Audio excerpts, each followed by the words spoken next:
Basuhuza mwese bakunze ikiganiro ubuzima buzima nk'uko muri kubireba kuri ekara zanyu. Turi ku bitaro bya MBC iherereye mu Biryogo Nyamirambo.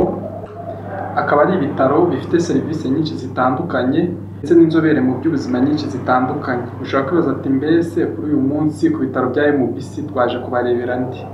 Twaje kubarebera Dr. NDIKUJYAYO Emmanuel, akaba ari inzobere mu bijyanye n'ubuzima bw'umubyeyi ndetse n'ubw'umwana muri rusange. Tukaba twamuha ikaze akabasuhuza ndetse akabibwira. Mbere yo kumuha ikaze tubibutse ko kino kiganiro kiri gukorwa ku bufatanye na kampani Ubuzima Talent Show Limited Rwanda hamwe n'ibitaro bya MBC kugira ngo barusheho kubagezaho byinshi bitandukanye ku nyigisho zijyanye n'iby'ubuzima, bityo mukarushaho kugira ubuzima buzima.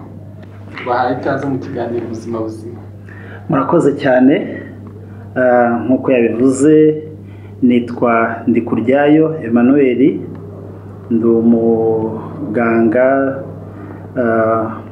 mu ndwara z'ababyeyi cyangwa se umuganga w'ababyeyi, hanyuma nkaba ndi umuganga hano ku bitaro bya MBC. Murakoze cyane kutwemera ko tuvuga ku buzima. Murakoze. Abantu benshi mwibaza byinshi bitandukanye, ukibaza ati mbese kutabyara ni iki? Mbese kutabyara ari byo benshi bakunda kwita ubugumba, byaba biterwa n'iki? Ibibazo byinshi bitandukanye. Tuzi ko mu biganiro biri ku Buzima Buzima TV kuri YouTube channel yacu, aho twabagejejeho kutabyara muri rusange tubikoranye na Dr. Runyange Tarisisi, niho abakunzi b'ikiganiro ubuzima buzima benshi batubwiye ati noneho muzaturebera insanganyamatsiko ivuga ati mbese kutabyara tugendeye ku miyoborantanga ni iki? Murakoze cyane. Ubundi imyanya myibarukiro y'umugore muri rusange igira ibice bitandukanye.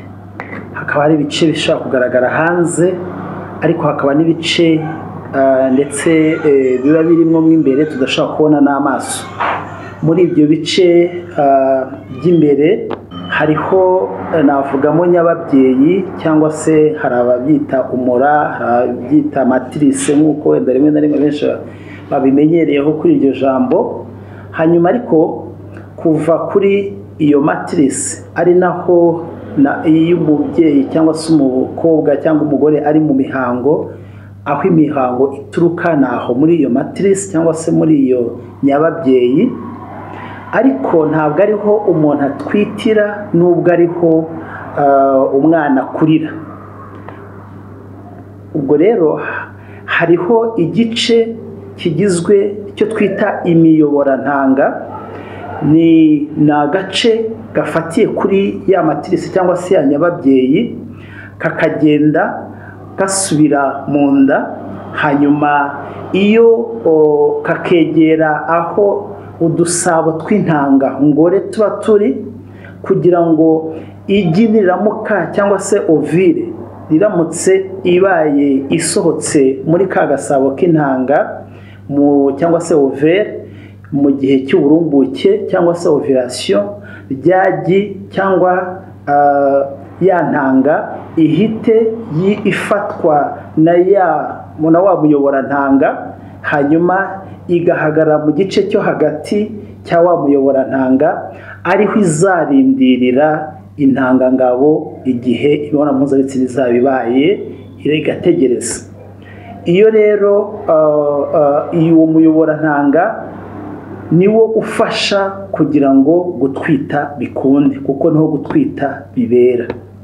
Uwo muyoborantanga niwo wakira intangangore iyo imaze gusohoka mu gasabo k'intanga, akaba ariho iyo ntanga igiye gutegerereza kugira ngo itegereze intangangabo igihe izazira, maze umuntu abe yatwita.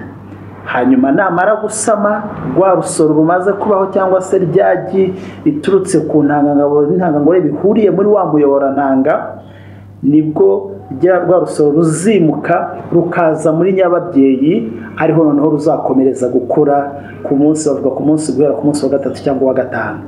Muri make ni uko nagenekereza kuvuga umuyoborantanga, mbibutsa yuko umuyoborantanga utandukanye na nyababyeyi. Ni nk'inzira itari nini cyane, ntoya cyane, ituruka izazana ya ntangangabo yamaze guhura n'intangangore. Cyambere uzafasha ko bihura bigakora urusoro, hanyuma ariko inazane rwa rusoro rumaze kubaho muri nyababyeyi nyirizina cyangwa muri matirise, aho wa mwana none hagiye gukurira. Murakoze cyane dogiteri kubwira abakunzi b'ikiganiro ubuzima buzima ubusobanuro bw'umuyoborantanga muri rusange. Nk'uko insanganyamatsiko yacu ari kutabyara bigendeye ku miyoborantanga yazibye, noneho nk'abakunzi b'ikiganiro ubuzima buzima ashobora kwibaza ati mbese kutabyara ni iki muri rusange?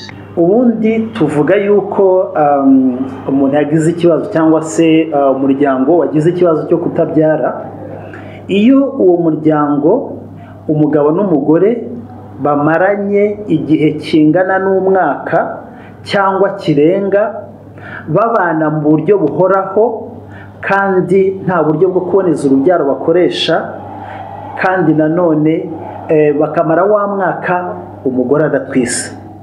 Iyo uwo mwaka ushize tuvuga yuko uwo muryango utabashije gutwita cyangwa se wagize ikibazo cyo kutatwita cyangwa se cyo kutabyara, akaba bashobora noneho gukenera kuba bajya kwa muganga kugira ngo turebe icyaba kibitera. Ariko hanagira ngo nibutse, nubwo bimeze gutyo ariko tubifata, tugira inama nanone abantu barengeje, cyane cyane abadamu barengeje imyaka 35, ko bishobotse iyo bamaze amezi 6 babanye nk'umugabo n'umugore mu buryo buhoraho, hanyuma ntibatwite, kuba baza kwa muganga tugatangira kureba niba nta kibazo gihari nyuma y'amezi 6. Kuko kuri iyi myaka tuba tuvuga ko umuntu atangiye kugira imyaka itangiye gukura cyangwa se kwegera hejuru, biba bikwiriye ko dufatirana tugashakisha niba nta kibazo hakiri kare. Ariko ubundi muri rusange tuvuga ko umuntu atatwise iyo hashize umwaka babana n'umugabo n'umugore kandi badakoresha ibyo kuboneza urubyaro maze ntibabashe gusama. Murakoze cyane dogiteri gusobanura abakunzi b'ikiganiro ubuzima buzima. Bakunzi b'ikiganiro ubuzima buzima ashobora kwibaza akavuga ati mbese nk'uko insanganyamatsiko y'uyu munsi ari ukutabyara bigendeye no kuziba kw'imiyoborantanga, mbese byaba bibaho gute kugira ngo wenda imiyoborantanga izibe umuntu ntabashe kubyara? Kuko umuntu atabyara iyo aje kwa muganga tukareba, kandi muri ibyo imiyoborantanga ikaba kimwe muri ibyo. Iyo tuvuze ko abantu batabyaye, burya bishobora kuba impamvu nyirizina ishobora guturuka ku ruhande rw'umugabo hafi 30%, ishobora guturuka ku ruhande rw'umugore naho hafi 30%, ishobora guturuka ku mpamvu bahuriyeho bombi nabyo hafi 30%, ndetse rimwe na rimwe ushobora gusanga tutazi n'icyabiteye hafi 10%. Nabyo tujye twibuka yuko ibintu byose bishobora kuba ari kugashaka ikintu cyabiteye ugasanga ntabwo uri kukibona. Ariko muri bya bindi 30% tuvuze bishobora guturuka ku ruhande rw'umugore, nabwo hazamo izindi mpamvu zaba zituma koko uyu mugore ashobora kuba gusama bitakunda. Muri izo mpamvu zituruka ku mugore hazamo icyambere dukunda kubwira abantu, haba hari n'ikibazo kenshi cy'uburumbuke cyangwa se ovulation. Ubusanga umuntu akunda agira ovulation cyangwa uburumbuke bigoranye, cyangwa se ugasanga amara igihe kinini nta burumbuke abonye, bikaba impamvu yatuma adatwita. Ariko bishobora no guturuka ku kibazo cy'imiyoborantanga, ari nayo nsanganyamatsiko turi kuvugaho muri uyu mwanya. Muri icyo kibazo rero cy'imiyoborantanga, ariko nanone bishaka kutabyara kubera ko imyaka agezemo ikuze, kubyara bikaba byagorana kuko amari kugenda yinjira muri menopause cyangwa se mu guca imbyaro. Hanyuma reka ngaruke kuri iki kibazo cy'imiyoborantanga.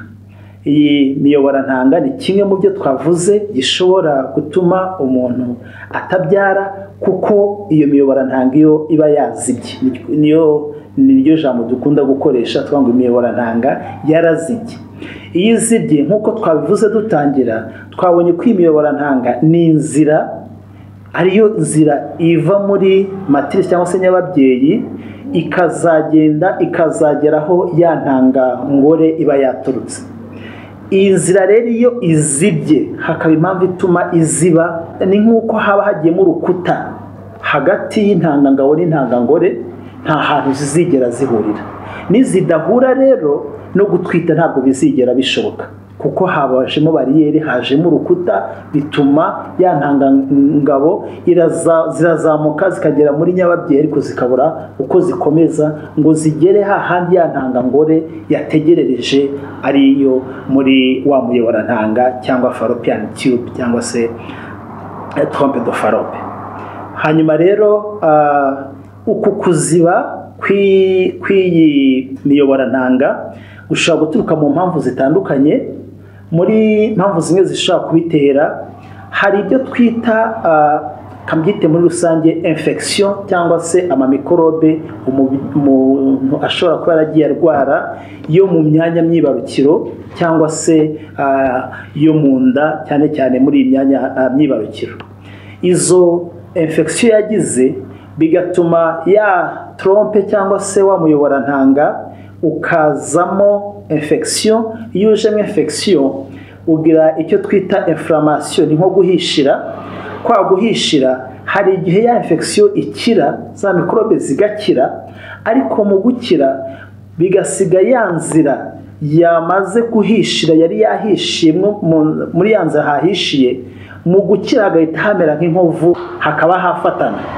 Iyo hafatanye rero hashobora guhita hafunga, ntihabe hagitumye intanga zishobora kubona uko zitambuka zigere kuri ya ntangangore, ndavuga intanga z'umugabo.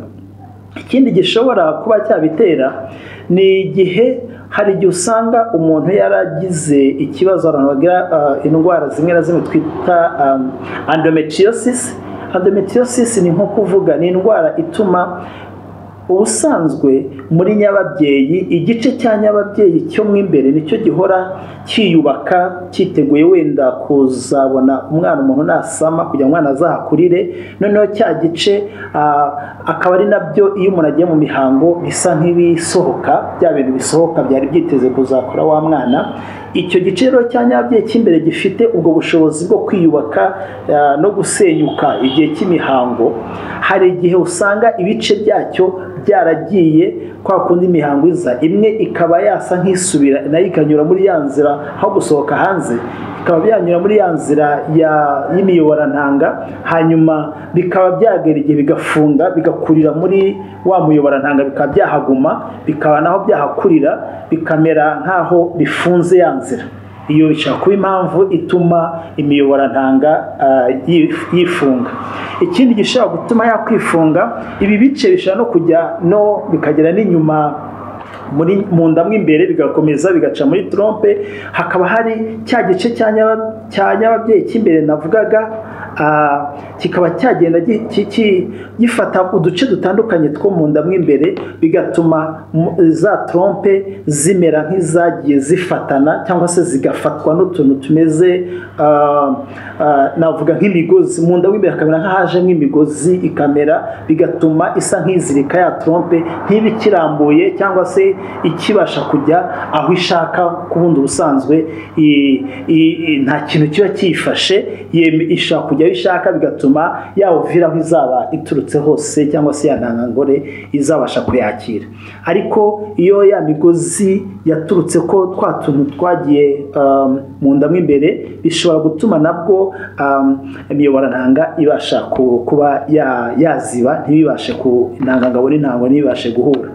Ariko bishobora no guturuka ku bantu bitewe n'ubuntu wabazwe. Umuntu ashaka kubagwa, yabagwa mu nda imbere, hanyuma mu gukira hakagira ibice bimwe na bimwe byafatana bikazafatiramo wa muyoborantanga, bikaba byatuma wa muyoborantanga nawo umera nk'uwazige, kuko ufite ibintu byawuhambiriye, bigatuma nabwo intangangore n'intangangabo bidashobora guhura. Ntabwo nakwibagirwa kuvuga ko hari n'abantu bagira, nubwo atari benshi cyane, ikibazo cy'ibibyimba byo kuri nyababyeyi.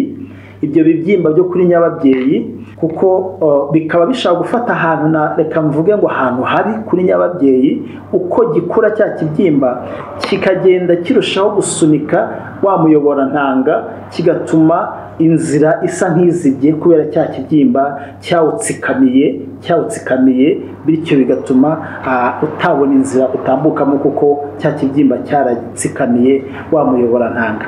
Muri make navuga yuko ibibazo byinshi bikunze gutera iki kibazo akenshi usanga ari ibibazo by'ama infection nk'uko nabivuze, bishaka ku bibazo bijyanye n'uko uyu muntu ahorana ikibazo cya endometriose nk'uko nemaze kubivuga, cyangwa se bikaba byaturuka no ku bibyimba nk'uko nari mbivuze. Murakoze cyane dogiteri kudusobanurira muri rusange ibintu bishobora gutuma umuntu atabyara bigendeye mu kuziba kw'imiyoborantanga.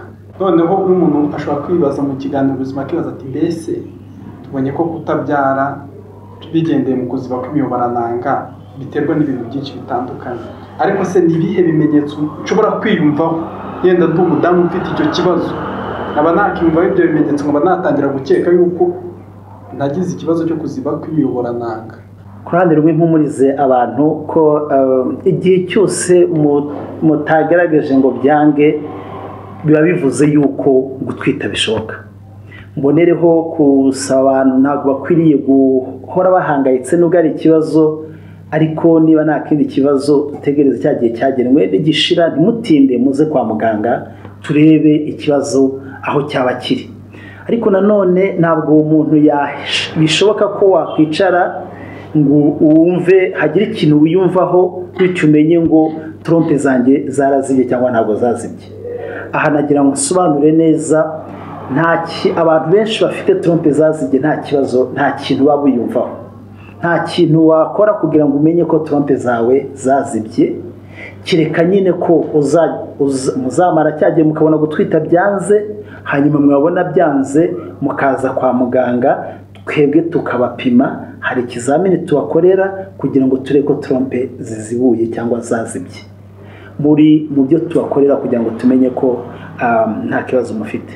Gusa hari ibindi bibazo ushobora kugira bigatuma ujya kwa muganga, wenda byari kuzagira ingaruka, ariko nanone kuba umuntu abifite ntabwo buri gihe bita bisobanura yuko trompe zazibye. Aha navuga nk'umuntu ushaka kuba afite ibibyimba, ibyo bibyimba ashaka kuzabona biri kumuteza akava cyane igihe cy'imihango, cyangwa se akabona mu nda hajemo hari abumva hari nk'ikibuye kigenda, ndavuga ku buryo kinyeganyega yagikoraho nawe cyane iyo aryamye agaramye yagikora akacyumva. Ariko ibi ngibi nubwo twavuze ko bishobora gutuma trompe nazo ziziba, bifata pourcentage nto cyane ku buryo tutita tuvuga ngo nicyo gituma abantu badatwita, kuko abenshi bafite ibyo bibyimba baratwita rwose kandi bakabibyara n'abana bifite. Ntabwo bisobanura ko ufite ibibyimba zaba afite trompe zizibye. Hanyuma ariko nanone ikindi twashishikariza abantu ari nacyo gikomeye ni ukwirinda aho bishoboka, cyangwa se tukivuza kare ikintu bita infection ku badamu, cyane cyane infection zandurira mu mibonano mpuzabitsina. Dukwiriye gushaka ukuntu tujya twirinda uburyo bwose, kuko kuzirinda birashoboka. Hanyuma kandi igihe twaba twarwaye twagira ikimenyetso icyo ari cyo cyose, haba ari ibintu bisohoka hasi, haba ari ukuribwa mu nda, haba ari ukwihagarika tukababara, haba ari ukujya kwihagarika ukabona uturaso turaza, haba ari kubona wenda hari udusebe twacitse ku myanya myibarukiro yaba iy'imbere cyangwa hanze, cyangwa se kubona n'umugabo ukababara. Ibyo byose ni ibimenyetso bimwe na bimwe byatuma ushaka kurwara infection, ukagomba kujya kwivuza hakiri kare kugira ngo bazivure hakiri kare, hato hatazaba harimo izishobora kuzamuka hejuru zigafata muri ya miyoborantanga twahoze tuvuga, maze bikazaba intandaro yo kuba yatuma imiyoborantanga igira ikibazo ikazaba yaziba. Muri make, muri rusange navuga yuko nta kimenyetso gihari twavuga ngo ni umwihariko kivuga ko trompe zazibye, ntacyo. Ariko muri zimwe muri facteur cyangwa se muri bimwe bishobora kuzaganisha mu kuziba kw'imiyoborantanga hari ibyo twabonye za infection bindi dushobora kwivuza hakiri kare ari nayo mpamvu dusaba ko umuntu najya arwara cyangwa se akagira ikibazo akwiriye kujya kwa muganga yewe n'icyo udasobanukiwe neza burya ukwiriye kukibaza muganga aho kuba wakwicara mu rugo igihe kirekire. Murakoze cyane. Murakoze cyane dogiteri gusobanura abakunzi b'ikiganiro ubuzima buzima byinshi bitandukanye byerekeranye no kutabyara bitewe no kuziba kw'imiyoborantanga. Burya indwara zose cyangwa ikibazo cyose kigira ingaruka, ariko cyane cyane noneho ku bijyanye n'ubuzima ingaruka kenshi ziba ari ingaruka mbi, ntabwo ziba ari ingaruka nziza. Umuntu ashobora kwibaza ati mbese ni izihe ngaruka umuntu ufite ikibazo cyo kuziba kw'imiyoborantanga? Twabonye ko ikibazo ingaruka ya mbere ni ukutabyara, muri rusange izindi ngaruka ashobora guhura nazo mu buzima busanzwe. Iyo umuntu yagize ikibazo cyo kutabyara tugasanga ni ikibazo cy'imiyoborantanga, hariho uburyo butandukanye dushobora gukoresha kugira ngo turebe ko uyu muntu iki kibazo cyabasha gukemuka.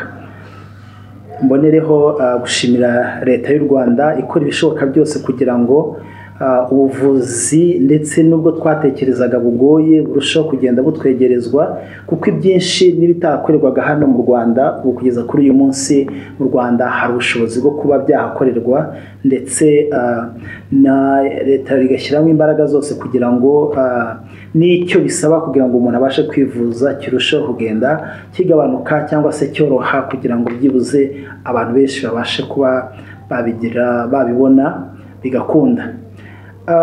Muri rusange nagira ngo mbanze mpere ku kwivuza cyangwa se ku kwivuza ku muntu utabashije kubyara cyangwa se ku muryango utabashije gutwita. Mbonereho gushishikariza abantu kujya igihe cyose babona bamaze wa mwaka cyangwa se amezi 6 niyo ko bakuze cyane, bakuze hejuru y'imyaka 35, kuba bajya kwa muganga hakiri kare tugashakisha icyabiteye. Icyo ni cyambere. Hanyuma nitukibona tuzakivura bitewe n'ikibazo twabonye icyo ari cyo, tuzafasha ya couple bitewe n'ikibazo twabonye icyo ari cyo.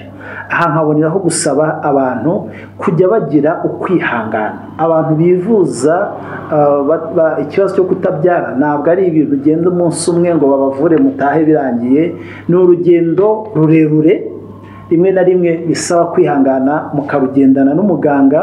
Hariho abenshi usanga bahora bamera nk'abatangira, akava kuri muganga ukwezi kumwe ntibyakunze agahita ajya ku wundi, ariko mukwiriye kureba niba koko inzira uko biteganyijwe muri kuyigenda neza. Hanyuma rero ufite ikibazo cya trompe hari ibintu dushobora gukora, ariko muri rusange iyo dusanze n'ikibazo cya trompe, icyambere ni ukureba muganga akareba niba bishoboka ko bashobora kuzifungura, ukareba nimba dushobora kuba twazafunguka noneho abantu bakagerageza gusama. Mbibutsa yuko iyo iyi miyoborantanga yazibye hari igihe izibira neza ahatereye aho wa muyoborantanga uhurira na nyababyeyi, ariko hari n'igihe uzibira neza aho urangirira ari naho rwa rusoro rwinjirira. Ibi rero byose iyo wazibiye hari hepfo navuga aho umuyoborantanga urangirira, bituma ntabwo bivuze yuko nubwo wazibuka hari igihe usanga mwe imbere hawo harangiritse, kubera yuko icyo gihe hose hamaze nabwo bikaba bishaka kugira ingaruka mu kuba umuntu intanga uburyo zitambuka, ndetse n'ibyo umuntu yazasama ukazasanga bigoranye ko yanda igaruka muri nyababyeyi gukuriramo, ikaba yakurira hanze. Ibi rero ariko turabanza tukagerageza tukareba niba bishoboka ko izo ntanga iyo miyoborantanga ishobora kuba yaziburwa.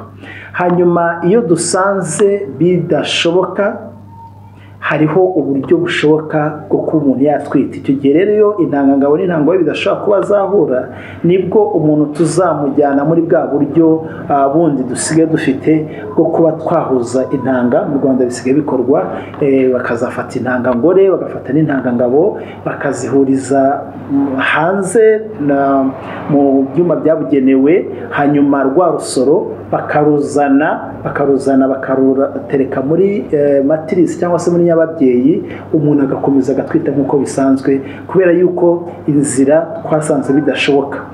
Navuga ngo rero kubivura birashoboka, nubwo atari ku muntu wese bizakunda, ariko twasaba yuko umuntu ajya kwa muganga, buri wese bakamenya we ku giti cye igishoboka ni ikihe. Ntabwo abantu bakwiriye kubitinya, bakwiriye kubigerageza. Kandi rwose ukurikije ikibazo cyo kutabyara ubyara ikibazo ku muryango, igihe cyose hari amahirwe umuntu akwiriye kuyagerageza. Murakoze. Ariko umuntu ashobora kwibaza akavuga ati mbese tubonye ko umuntu ashobora kuziba imiyoborantanga, hari ukuntu bishobora kuba byakirindwa? Urakoze cyane kubaza icyo kibazo cyiza. Burya mu buvuzi ndetse bugezweho dukwiriye guhora iteka twibaza ngo ese hari uburyo umuntu yakwirinda. Icya mbere navuga mu buryo bwo kwirinda ni ukugerageza abantu bakiri batoya, bakagerageza uko bashoboye kwirinda, reka mbyite kwirinda gukora imibonano mpuzabitsina buryo butari ngombwa, itari ngombwa. Iyo mvuze itari ngombwa, byaba byiza kwirinda gukora imibonano mpuzabitsina batarashaka. Hanyuma nanone igihe uko bishobotse kose bakirinda za ndwara zandurira mu mibonano mpuzabitsina.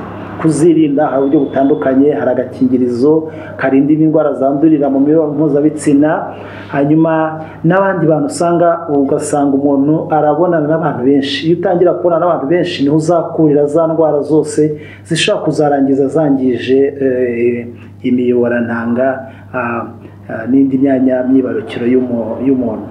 Mu buryo bwo kwirinda rero navuga ko dukwiriye kwirinda ama-infection uburyo bushoboka bwose, cyane cyane ayandurira mu mibonano mpuzabitsina. Ikindi wenda hari abagira bakamenya ko bafite ibibazo by'ibibyimba hakiri kare, nubwo nongere mbigarukeho, umuntu ufite ibibyimba ntakajya ahita atekereza ko bizatuma atabyara.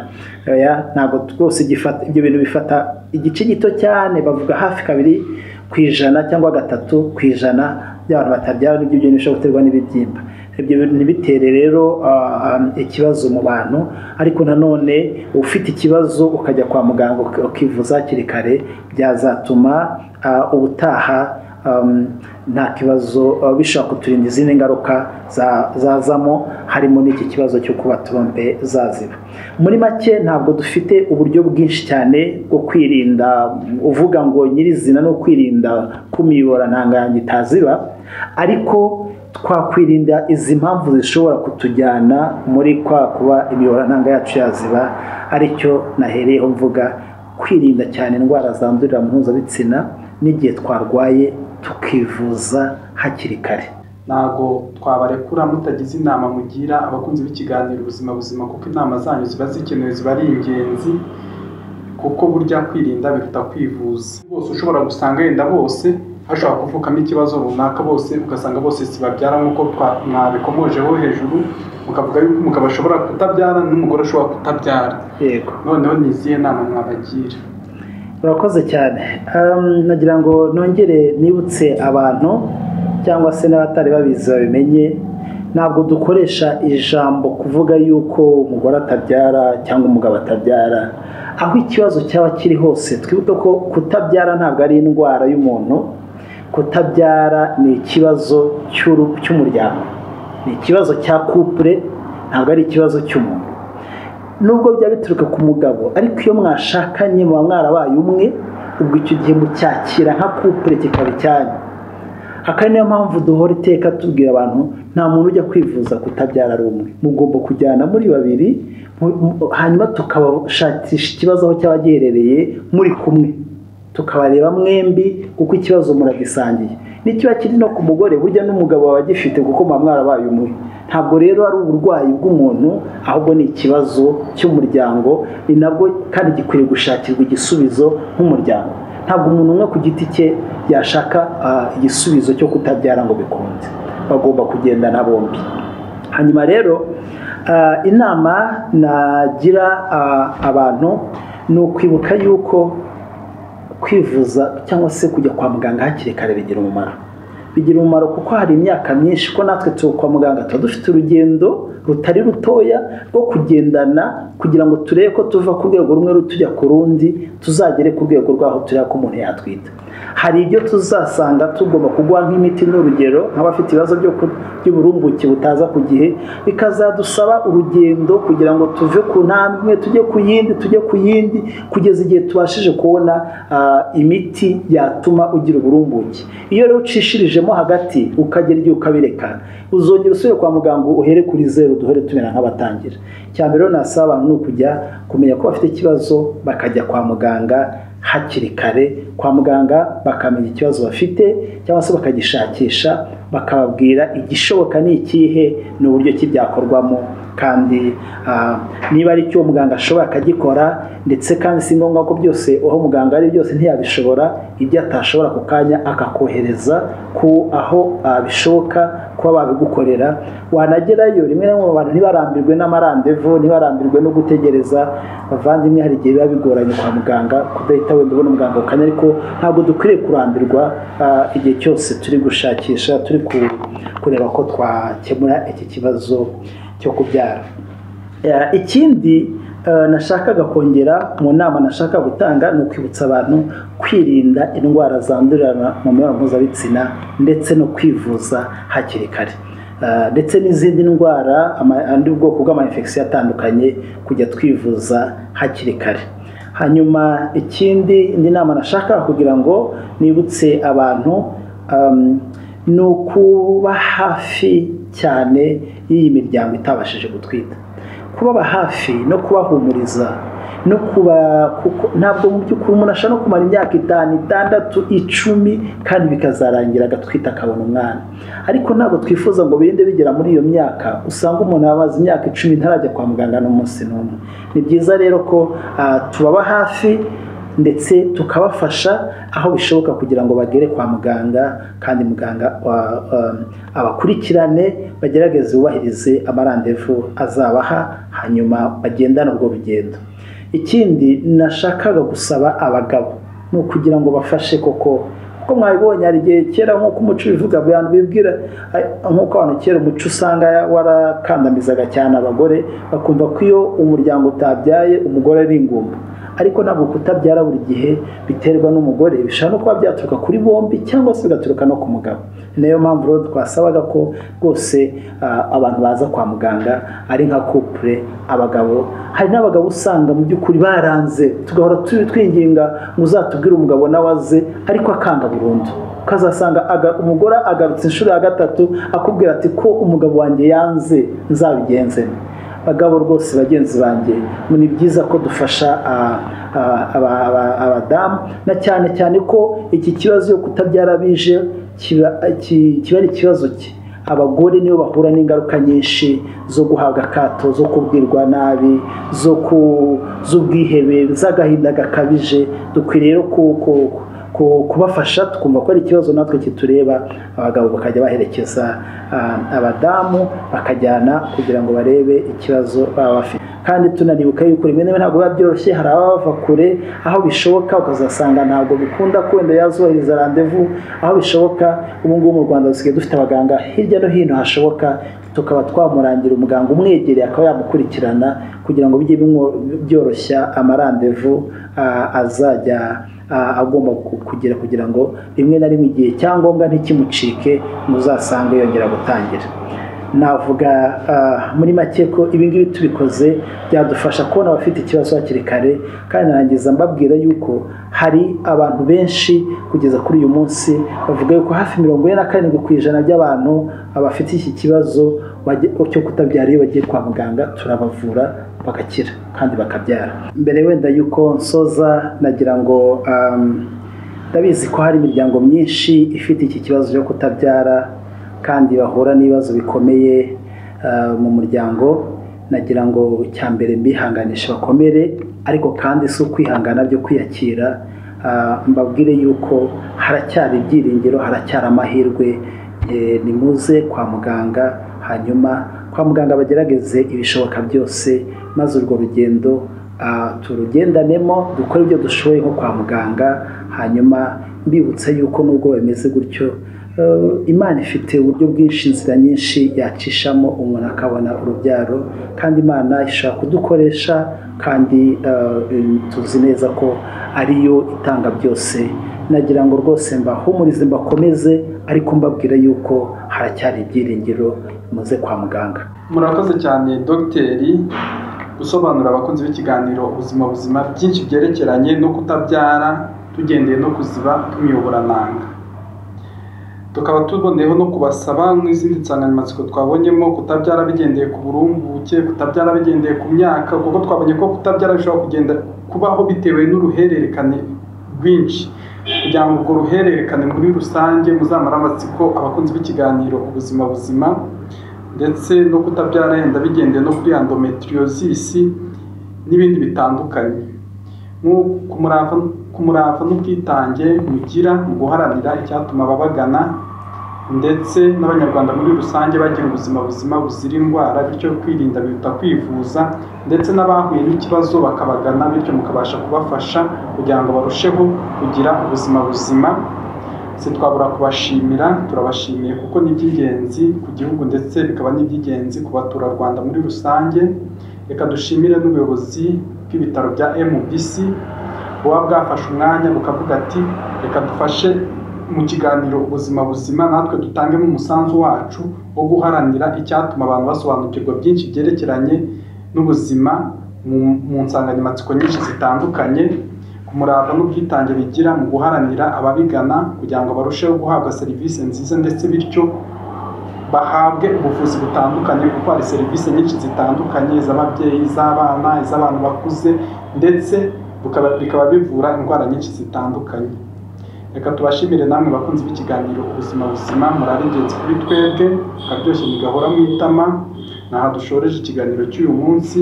Ababa baracikanywe n'ibiganiro kuri televiziyo dukorana nazo, mushobora kudusanga kuri YouTube channel yacu ariyo Ubuzima Buzima TV.